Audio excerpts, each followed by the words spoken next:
सो दोस्तों आजकल आप सभी देख रहे हैं यार ड्रग्स की बात हो रही है। अगर मैं इस एनसीबी के केस को छोड़ दूं, Sameer Wankhede, Aryan Khan, cruise rave party etcetera, इनकी बात छोड़ दें तो आप देखेंगे कि पिछले 3-4 सालों में ये जो कारोबार है बहुत ज़्यादा फैला है। स्पेशली जो सुपरस्टार हैं, टीवी कलाकार हैं, उनके बीच में तो ये बहुत फैला है। कॉमेडियन भारती सिंह हो गई, उनके पति हर्ष लिम्बाचिया, फिर उसके पहले रिया चक्रवर्ती, अभी आर्यन खान, और इस बीच और भी बहुत सारे कलाकार थे या और भी बहुत सारे लोग हैं। आई एम नॉट सेइंग कि कलाकार, बहुत सारे आम इंसान भी कहीं ना कहीं इस कुचक्र में पड़े हुए हैं। आप देखेंगे कि जितने भी लोग पकड़ाए ना, इन सब की उम्र कहीं ना कहीं 40 साल के नीचे। तो आज इस वीडियो में हम थोड़ा सा जानने वाले हैं कि यार ये ड्रग्स क्यों हमारे देश में इतना फैल रहे हैं, और इसके बारे में मैं बहुत सारी अच्छी बेसिक जानकारी है जिनके बारे में हमें पता होना चाहिए, इनके बारे में डिस्कस करने वाले हैं। देखिए दोस्तों, आपको याद होगा आज से 3-4 साल पहले एक फिल्म आई थी उड़ता पंजाब, है कि नहीं। वो फिल्म इस आधार पर बनी थी कि भाई पंजाब में 67% फैमिलियाँ, कितनी 67% फैमिलियाँ, कहीं ना कहीं उन फैमिलीज़ में एक व्यक्ति ऐसा है जो किसी न किसी नशे में पड़ा हुआ है। ये जो नशे का कारोबार है बहुत तेज़ी से फैल रहा है। ये सिर्फ पंजाब में नहीं है, नाम था उड़ता पंजाब, लेकिन ये अब उड़ते उड़ते पूरे भारत देश में फैल चुका है। अब क्योंकि हमारी कंट्री है तो हम तो सिर्फ अपनी कंट्री की बात करेंगे। ओके, पंजाब के बाद अगर आप देखें तो बंगाल में ये बहुत ज़्यादा फैला हुआ है, और सबसे ज़्यादा तो ये फिर उत्तर प्रदेश में फैला हुआ है। वहाँ पर माना जाता है कि भाई इंजेक्शन लेने वाले, इंजेक्शन लेकर नशा करने वाले लोग बहुत तेज़ी से फैल रहे हैं। फिर दिल्ली में है, फिर बिहार में है। दोस्तों यहाँ पर मेरे पास एक रिपोर्ट है हमारे देश की, वो मैं आपको बताना चाहूँगा। सामाजिक न्याय एवं आधिकारिक मंत्रालय के रिपोर्ट के अकॉर्डिंग हमारे देश में 3 करोड़ से ज़्यादा लोग भांग का नशा करते हैं, 50 लाख लोग चरस और गांजे का करते हैं, और लगभग 50 लाख लोग अफीम और हीरोइन के चपेट में आ चुके हैं। ये जो आंकड़ा है, अगर हम पिछले 4 साल पहले, इसके पहले जो आंकड़ा बनाया गया था इसी मंत्रालय के तहत, उससे 3 गुना ज़्यादा है।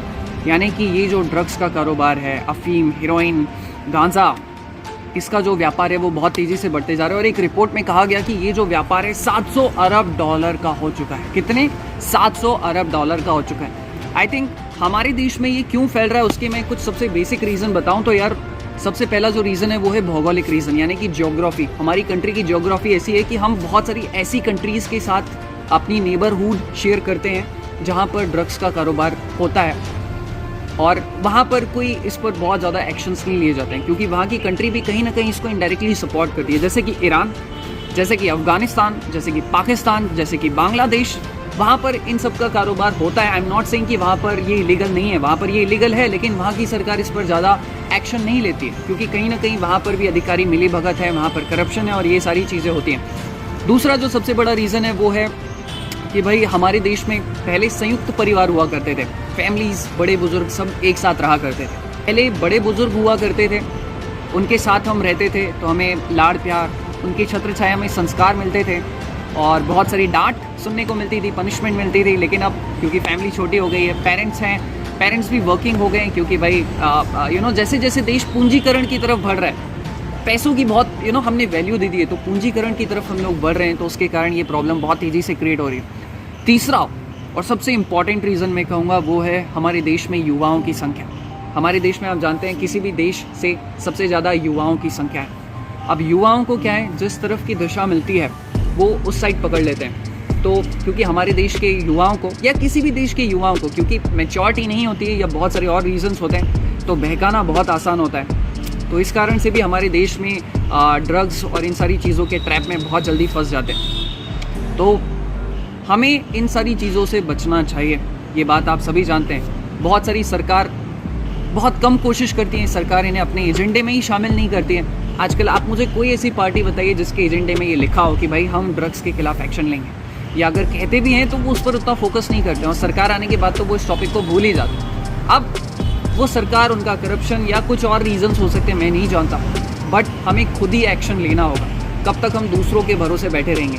आफ्टर ऑल इससे हमारी बॉडी अफेक्ट होगी, एंड ये चीज़ शो करती है। आपने देखा, जैसे कि मैंने आपको रिपोर्ट में बताया कि भाई पिछले 4 सालों में इसका जो कारोबार है या जो इसका कंजम्पशन है वो बहुत तेज़ी से बढ़ गया।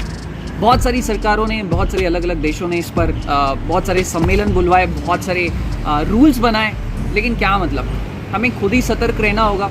सरकार के भरोसे हम बैठ कर नहीं रह सकते हैं। हमें अपने बच्चों की, या अगर कोई युवा इस वीडियो को देख रहे हैं तो हमें खुद इस चीज़ को समझना होगा।